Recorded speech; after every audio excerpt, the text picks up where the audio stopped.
Welcome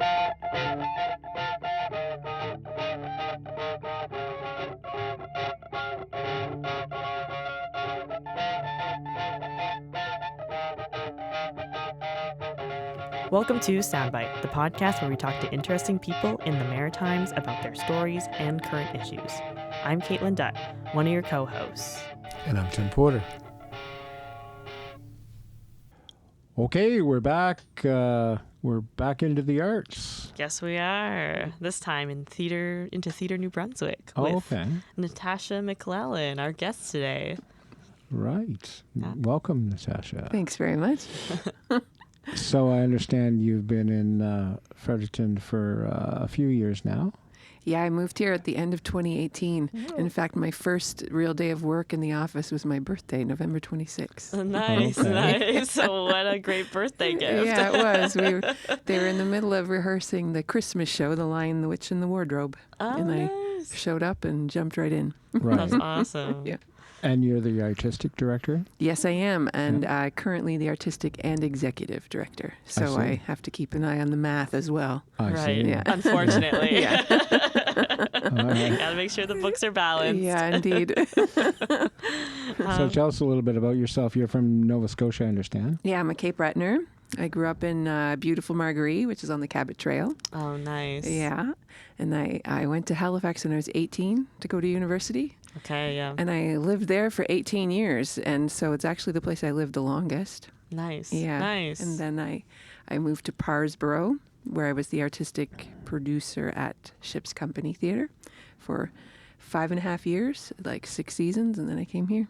Mm-hmm. So you're a theater kid? I am, yeah. I was once by a guy named Philip Adams, who was the artistic director of Mulgrave Road Theatre at the time. He called me a theatre rat because I would do anything. I did everything. It didn't matter what you paid me to do. If it was in a theatre, I would do it. Did you do like any backstage stuff? Oh, I've done everything. Okay, yes. wow. Actually, I shouldn't say that. I've never designed anything. Okay. Yeah. Well, maybe one day. Maybe one day. We'll get there. People make fun of me because I love clothes. I'm a big thrifter, and I like follow fashion. It's ridiculous. It's my Achilles heel, and they're all like, "Why didn't you become a clothing designer or a costume designer?" I was like, I should have done that. Hindsight is 20/20. I missed the boat. Yeah. Yeah. So tell us, where did your love of theater come from? So, I normally say that Mulgrave Road Theatre, that company I just mentioned, came through my school. I grew up very rural, like Margaree is so small. And they came through our school when I was in junior high, and they did a show. And I remember like a real clarity watching that show, that's where I belonged. But I don't know that that's necessarily what my start was. I was the kid in like grades 1, 2, and 3. I would ask the teacher, could I just have like 15 minutes this afternoon because I'm working on a lip sync and I really think we should perform it for the class. And then I'd get my friends together and would play like a Madonna song or a Duran Duran song and would practice lip syncing to it and would present it. And I did this all the time. I was probably so annoying, like looking back. Like, how old were you? Oh my God. Like literally grades 1, 2, 3. Nice. Yeah. And because it was so rural, we didn't have theater school classes. Like TMB's got this big, beautiful theater school. Neptune has one in Halifax. I never had any of that. But yeah, in high school when theaters started coming through, you always have presentations that come to the school. Yeah. I started doing theater workshops in grades 10, 11, 12. But again, only ones that came to our rural school. Right. And but I loved it. And we had a drama club that I was always in. And it was just, to me, there was never any doubt that that's where I belonged. It's just as sure as you know anything. So I've always loved it. I never questioned it. And it's true, like there's nowhere I feel more at home than in a theater. Yeah. Yeah. That's awesome. Yeah. I know that TMB, you have quite like an extensive kind of youth program too. And I imagine, just talking about what your experience was as a kid, being in a rural community, not having access to theater, that's probably pretty important to you. It is. And what it's resulted in is the thing I value the most is actually touring.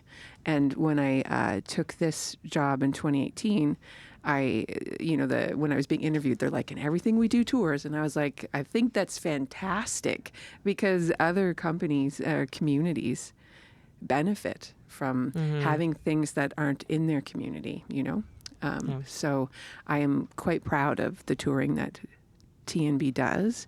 And it's something that I don't question at all. Yeah. I just know because I've lived how important that is. Yeah, that's nice. So I was doing some background research on you. What did you find? I did find some cool things. Yeah. So it looks to me that you're mostly you come from a playwright background. Is that correct? I did do playwriting. Yeah. But I started writing plays so that I could act. Okay. I did. So you wrote the part for yourself? I did. You nailed it. That's awesome. You nailed it. When I was in my 20s, I always say I didn't look like the ingenue. I was never petite. I didn't have the big blue eyes and blonde hair.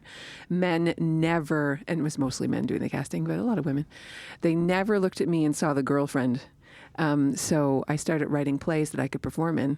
And then when I hit my 30s, apparently I looked like a wife. So I hit my stride as an actor, played the wife for a decade. Couldn't see me as a girlfriend, but I was the wife. Did you have any big parts? Oh, yeah. I've played great parts. I've had a career where I haven't played a lot of supporting roles. I always seem to get leads right out of the gate. Well, that's great. Yeah. Never bothered me. A lot of actors live for the supporting role, where they don't have to be on stage the whole time. They get to sit back, relax, and then have their little scenes. But okay, this is at Neptune, was it? This is at everywhere. Oh, okay. Yeah, all theaters, yeah. Right. Some actors just really like that groove, Okay. But no, I like the big parts. Is there anything that stood out to you as a specific part that I enjoyed? Yeah. There was one role I played that was particularly rewarding, and it actually wasn't one role. It was about 17, but it was a two-hander that I performed with a guy named Christian Murray, and the play was called Lucky, Liza, and Rory, and we toured it all over the country. I crisscrossed Canada twice, a couple of years in a row. Wow. Went to the Yukon Arts Centre, and we did it in Edmonton. We did it in Toronto. We did it, Calgary. We did it everywhere. And so that sticks out to me because so rewarding, so much travel. We did it at the National Arts Centre. So you kind of look back on stuff like that. And it was a fun play to do because you were constantly switching characters and it went so fast. You'd stand on stage, look at your watch, the lights go down, you start it, and it felt like you only snapped your fingers and it was over, but it was 70 minutes, So it's you just could never think. I have very few memories of being in that show. I have a couple of memories of it starting and ending, but it would just go so fast. Yeah. Yeah. So now you're artistic and executive director. That must be a little bit different from, all of the theater background stuff. A lot different. Yeah. You still make theater. I direct more these days, so I'm still in the rehearsal room, but it's a lot of time outside the rehearsal room.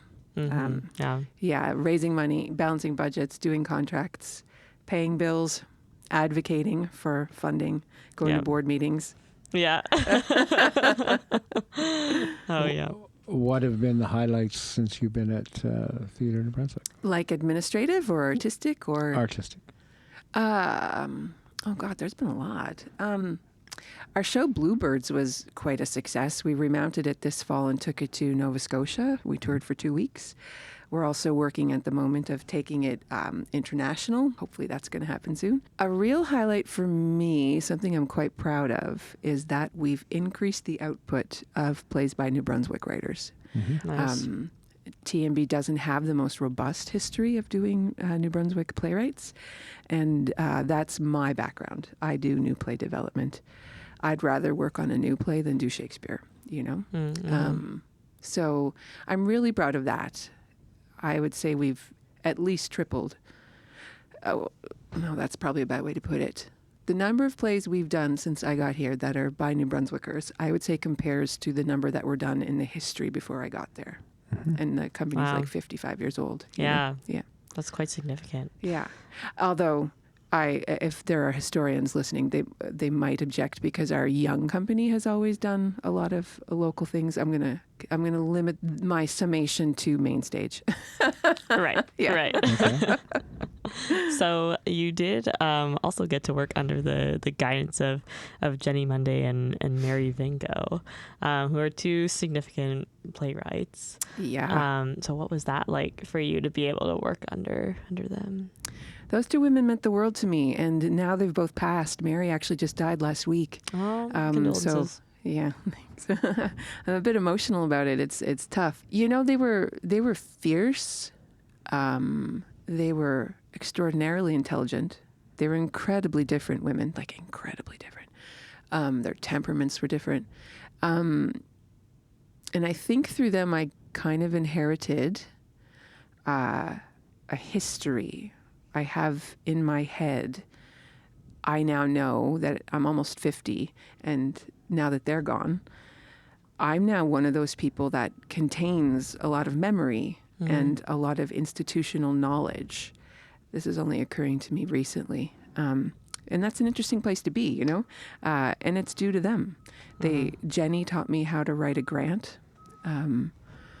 Mary taught me a lot about artistic direction because that was her forte. I could always count on them for advice, for criticism, for guidance. It's a special thing to be mentored by a person. And then, of course, they both won prestigious awards and named me their protege. Which is kind of awesome. It's kind of awesome. They were both one was a national award, Jenny's, the Mallory Gilbert Award. That was remarkable. She was the first person to ever win that prize. So I was the first protege of the award. The award's now 20 years old. And Mary's was the Portia White. And that is Nova Scotia's, I think that they use the term, it's the richest one that comes with a cash prize. So part of her cash award was to give me a monetary prize, which meant the world to me at the time. It was so amazing. And I'll never forget when she told me I was getting it and the money that came with it, she said, and you keep that and use it for a down payment on a house in Cape Breton. Did you get a house in Cape Breton? No, I haven't. And I was so in debt at the time. Of course, I was like, oh, Mary, this is going towards bills. But yes, eventually I will have a house in Cape Breton. Absolutely. Nice. Carry on the legacy. Yeah, absolutely. So what are some of the upcoming plays that Theatre New Brunswick has at the moment for this upcoming season? Yeah, we're opening the season with a play called The Greatest Play in the History of the World. So you can't go wrong, I would say, by the title alone. It's by a guy named Ian Kershaw, and he's an English playwright. He was a writer for Coronation Street for years. Oh, that's cool. Yeah. And this is a one-woman play that his wife originally performed. I believe she might have done it at the Edinburgh Fringe Festival and a few other places. His wife was an actress on Coronation Street. It's a beautiful play. It's a bit of a love story. I find that when I watched it, that this sense of calm came over me. Like, it was calming, it was beautiful, it was touching, it made me think. And the reason I picked it is because of how it made my nervous system slow down a little. And I just think that that's what our world needs right now. Yeah, true. Yeah. Everything's just so fast paced, and then you can go to the theater, sit there for an hour and a half, and yeah. And ordinarily I'm somewhat provocative in my programming. I really like to get people a bit to ruffle feathers and to get people thinking. Like, I'm comfortable when people come to me and object to content or words or staging, you know, because I don't set out to please everyone. I set out to take a strong point of view and let people react to it, you know. This one, I think, this is my gift to everybody at the moment. Be like, the world's really hard right now. Let's just calm down and get a wholesome play. See something lovely. Yeah. So what's next? After that's our young company, but I'll finish the main stage and I'll talk about the young company. The second main stage is Heroine by Karen Bassett, who's a Nova Scotia-based playwright. Heroine is about two women who lived as men in the golden age of piracy because they dreamed of living as pirates and they couldn't as women. They were Anne Bonny and Mary Read, two very, very famous pirates. It's the show that we were rehearsing when COVID shut us all down on St. Patrick's Day in 2020. I'll never forget. We had, in the space of 4 days, our plan for what to do with that play changed about 10 times. Oh, I can only imagine. It was unbelievable. And then we took our day off, and when the actors showed up, when they thought they were coming back to do a technical dress rehearsal, to do another rehearsal, and that tomorrow we were going to do a show for a limited audience, the first words out of my mouth were, "We are going to run it once, we're going to tape it, and then you're all going home." It's over. Yeah. It's over. I don't know if we'll ever make theater again. Everyone knows where they were at the beginning of the pandemic and what they were doing. Oh yeah, it was a terrifying time, but so we're finally doing it, and it features 2 remarkable actors in it. Karen Bassett herself, the playwright, is going to play one of the parts, and the other is being played by Mélanie Leblanc, who is from. She lives in Shediac. She's from the Dieppe Moncton area. She's been in quite a few of our shows. Nice. And they're lovely performers. Sword fighting, all sorts, not just sword fighting, different ways of fighting. It was built to showcase women in that kind of a role. Karen Bassett, who wrote it, is a fight director as well. Oh. And she was extremely disappointed that nowhere could she find a play where women got to do the sword fighting and women got to do the wrestling and the fighting and the violence. So she wrote it for herself. Nice. Is it the same actors as 2020?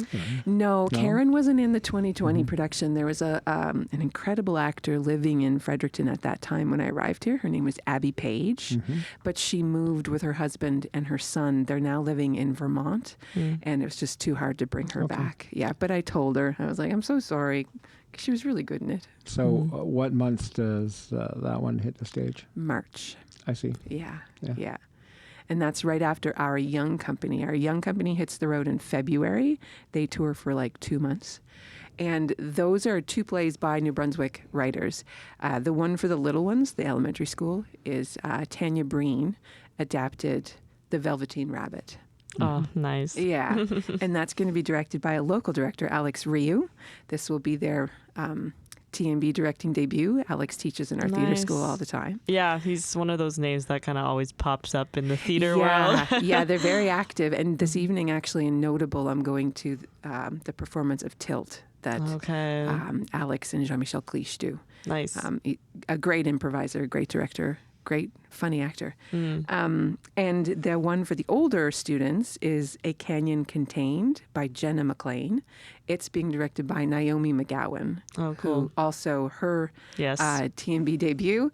Naomi teaches in our theater school. She's quite well loved there. Yeah. I think I've seen her in a couple of plays around town. Oh, yeah. Yeah. She acts and directs, and she's directing Jill Salmon's play in Notable right now. I think I'll be seeing that next week.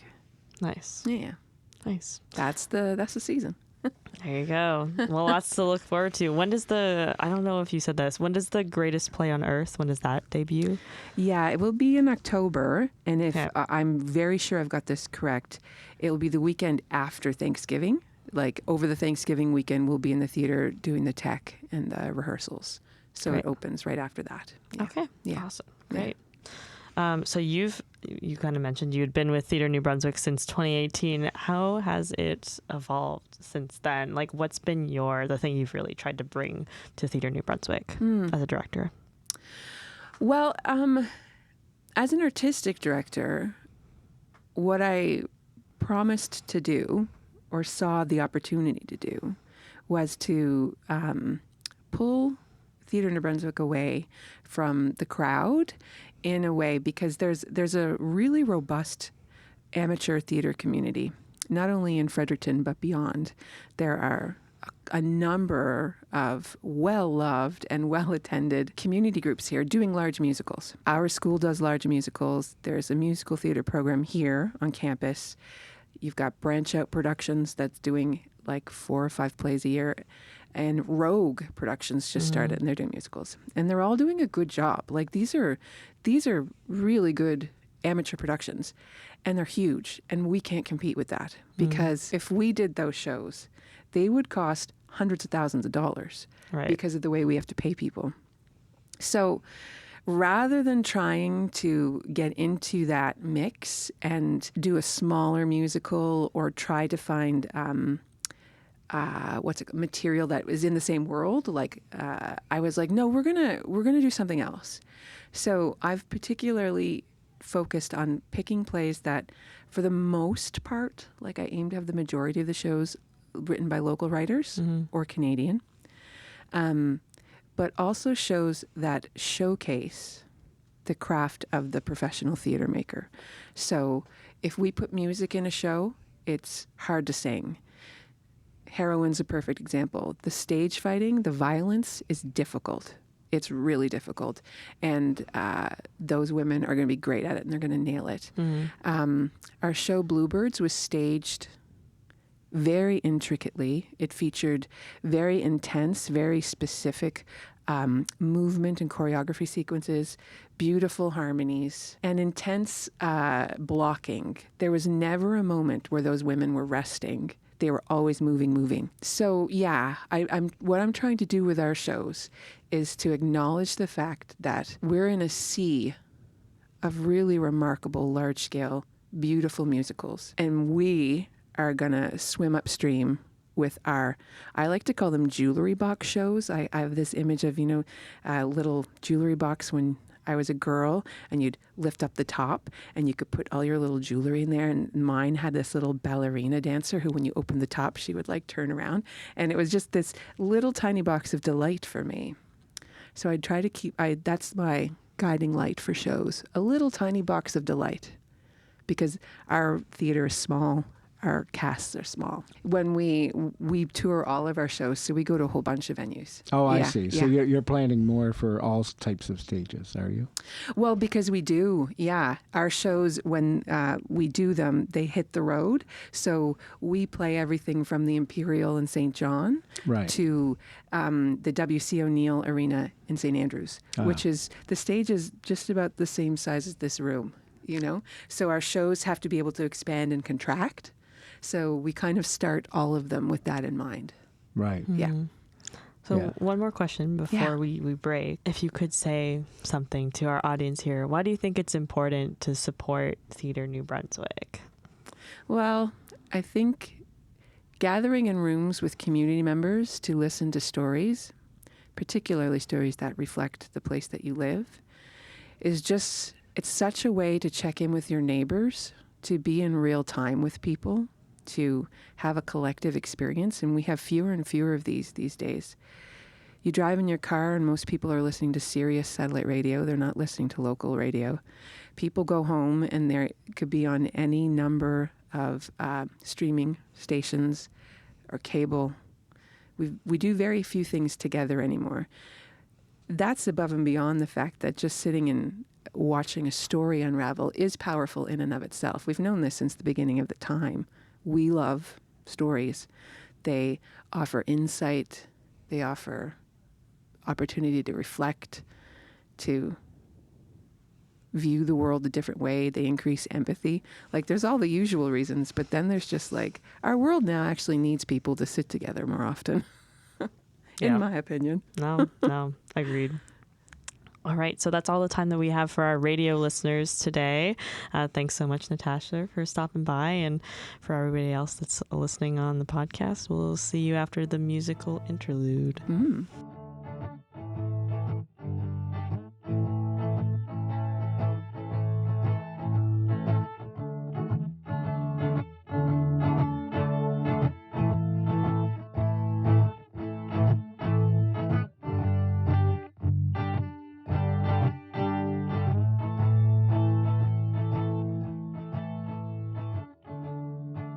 All right, so we're back with Natasha MacLellan from Theatre New Brunswick. Hi, Natasha. Hello. All right, so I know that the status of the artist has recently been in the legislature and passed. So what does that mean for well, actually, I'll give a quick overview just for our listeners who don't know what Status of the Artist is. Essentially, it looks at helping artists make like a livable wage, supporting them within the province, and has a couple of like different things in terms of like hiring New Brunswick artists first, strengthening public art policy, things like that. But it mostly focused on the individual artists rather than the arts institutions. So my question to you is, how does that affect Theatre New Brunswick? Well, I don't know yet. There's very little that's being really said about it besides what's written in the legislation, and I haven't read the legislation. I have no objections whatsoever about the idea of paying artists a living wage. And I'm not going to say I'm concerned, but I'm curious to see how they are going to reconcile the fact that it seems to be written about visual artists and not performing artists. Right. Okay. Because we work entirely differently. Yeah. And Theatre New Brunswick already pays what are considered national standards for our industry. I fear, without knowing entirely what the legislation is that they're trying to it's like you wouldn't all of a sudden tell nurses that they have to get paid like carpenters, right? Different industry, different standards. Some are self-employed, some are self-employed people, some are employees. Yep. And they're totally different. Yep. We have established with CRA how theater artists get paid, and it's a delicate balance. Some are employees, some are self-employed artists. So what I've seen so far is that the expectation is that artists get paid CARFAC wages. CARFAC is the union or the organization for visual artists, and it's completely out of sync with how theater artists work. Right. But I don't think anyone's going to be too stubborn, too tied to that. I think the spirit of it is that artists need to get paid better, which I support. Yep. Yeah, so I'm just curious to see if they consult at all with different industries, because I'm more than willing to do that. Yeah. Is there any concern that, you'll be, you said you're already paying in line with national standards, which is great. But is there any concern that you as an institution, like the amount that you're now expected to kind of uphold is not being reflected within the money that you're receiving from government? Oh, yeah, that's absolutely happening. Yeah, we don't get enough. We've been advocating since I got here to get more money. But the way I look at it is if the government has passed this legislation, then it's on them to make sure that we're getting enough money to pay the fees. There's no other way to do it. Where else are we supposed to get the money? Yeah. It sounds like you're self-policing already, though, in terms of cost. Oh, yeah. Like Theatre New Brunswick's entirely professional, I'm not worried because we do pay. Everybody who works for us gets paid, which is why in the first segment of this, of our conversation, I talked about how I couldn't do some of the productions that local amateur companies do because we just couldn't afford it. That would be one show in the year that we'd be able to do. There's a reason why it's only the big companies like the Neptunes that do those kinds of shows. Right. Yeah. And you do, I recall maybe in some seasons there have been maybe 4 a year, but are you doing 4 or are you doing 2 a year? Well, we didn't do a Christmas show last year, and we're not doing one this year either. And that is absolutely a financial decision. We can't afford to do that show. Between the rental of the venue, how much it costs for the artists, but also just it's our staff. When I got here, what I was seeing was all of our staff working extreme overtime to produce a show that just felt beyond our means.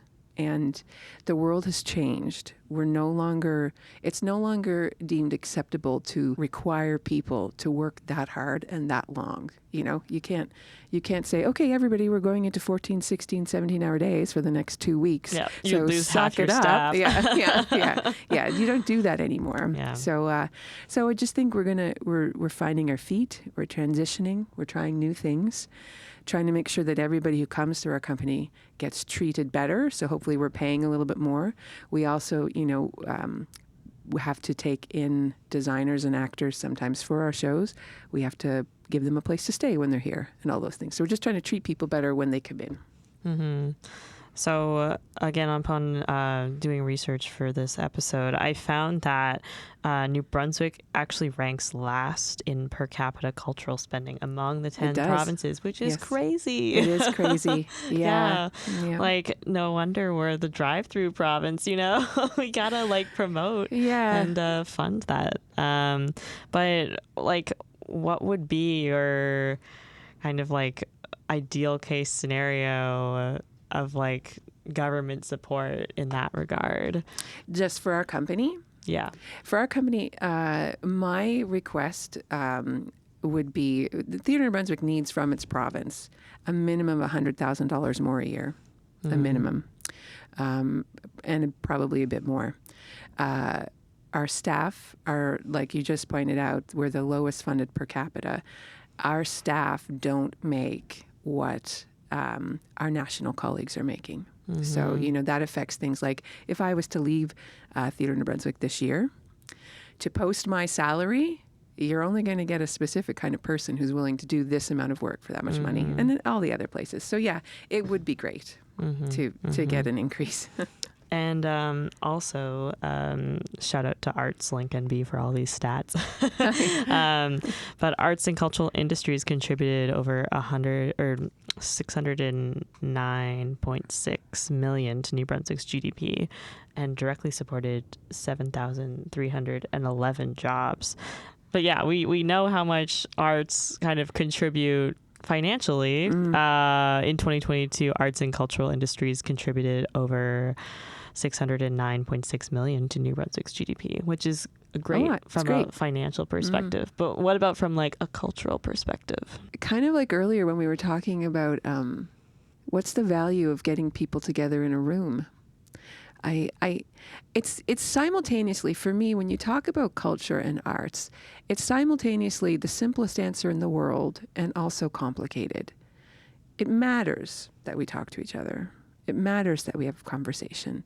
It matters that we don't let people sit in their rooms thinking that they're right, yelling on Facebook about their opinions, and never exploring another point of view ever. And I feel like what the arts do beautifully is introduce you to a different point of view, but they do it with beauty, and they do it with humor. And they teach you how to just be perhaps a bit more patient, how to take time to notice things, you know, like look at a beautiful flower.